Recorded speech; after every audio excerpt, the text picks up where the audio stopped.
Hello mga kabatang helmet, good morning. So ang daming naglalabas ngayon ng video, mga interviews ni Mayor Leni Robredo na ang sagot nga niya, hindi na nga siya tatakbo for 2028 as president.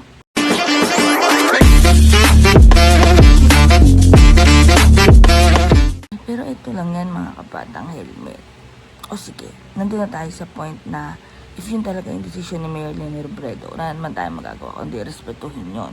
Pero kasi bakit may mga nagpo-post pa? May mga nagpo-post pa na naghahanda na for 2028. May mga headquarters for 2028 for Mayor Leni Robredo. So ano ba talaga ang totoo dito, diba? Sino talaga yung nagsasabi ng totoo? Ano to, pinapaasa lang tayo? Pinapaasa lang ang taong bayan? Ano ba talaga?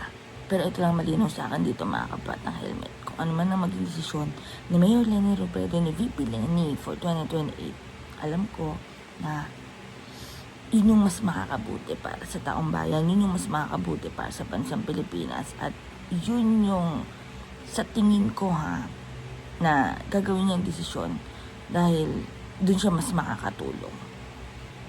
Pero syempre mga batang helmet, hindi pa naman tapos, di ba? Medyo malayo pa ang 2028 at sila Sen Kiko, Sen Bam, palaging dumadalaw sa Naga at nakikipag-meet at kay Mayor Leni Robredo.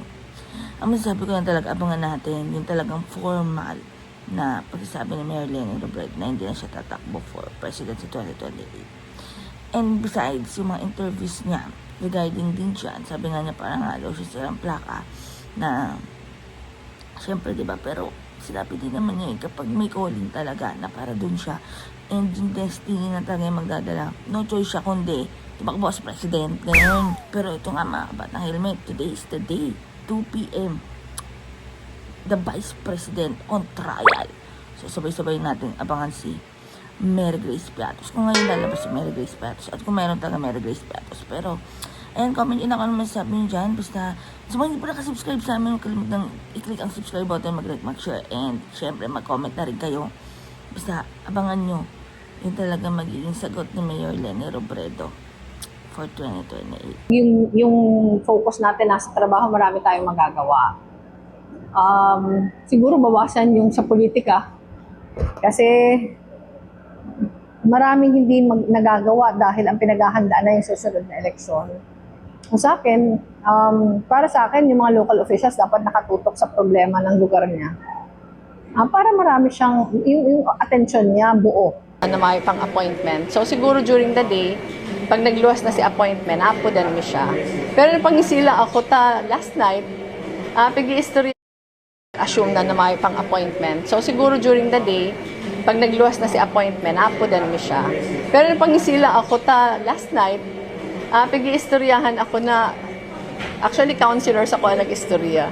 Nego ngayang bago ngayang istorya, na kaya muda ngaya, kung ano na city admin si Attorney Norin, ma-presidente ka ngaya, iyo ngaya ang papakandidato ng mayor. Sabi ko, primero, di ako ma-presidente. Pandua, garuroot na plaka na akong paulit-ulit. Ang sabi akan si iba, maribay ngayon isip.